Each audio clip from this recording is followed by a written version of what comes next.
maybe no later than my second year at YIVO, so it's 1976 or 77,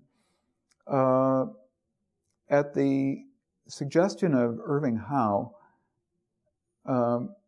a personality named Rob Reiner made an appointment with Dina to pick her brains about a pilot for a TV show that he was thinking of doing. I forget what the show was, but it had some ethnic dimension, and Irving Howe had just published World of Our Fathers, and he had done a lot of his research at YIVO, and Dina was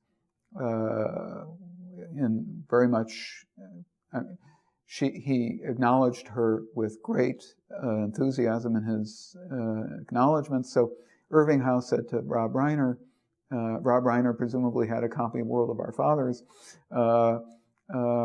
talk to this woman. So Rob Reiner, a star of All in the Family. I know that's before your time, but are you familiar with the show? Okay.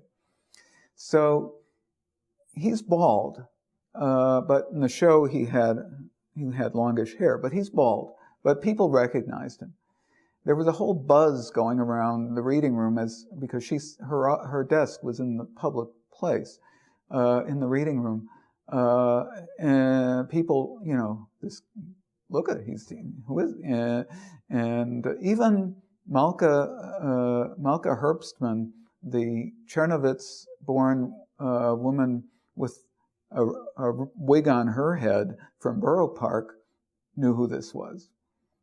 And so after Rob Reiner left, Dina, we were talking about this with her, and she said, "Who was that?" I said, "Well, have you heard of All in the Family?" She said, "No." Archie Bunker? No, not a clue. Dina didn't have a television set, and the number one show on TV in those years was All in the Family, and Archie Bunker was, to say Archie Bunker was a cliche by then. And she had no idea who he was. So I liked to say about Dina that, well, she was from Vilna. In Vilna they had the radio and they had movies, but they didn't have television. And therefore she didn't have television. Now that's ridiculous, but that's what I liked to say about her. Because she went to movies and she listened to the radio, but she didn't have a TV, and she was completely out of touch with American popular culture, even though when she spoke English, she would self-consciously use the word ain't, knowing that that was grammatically incorrect, or it was on the wrong register. She liked to use that type of language every so often. Another thing about Dina is how much of a New Yorker she had become. And though she was she was in her late 30s by the time she came to the United States, but once she came to the US, New York was her entire universe. And she did travel a bit, but this was her world, and how utterly a New Yorker she was.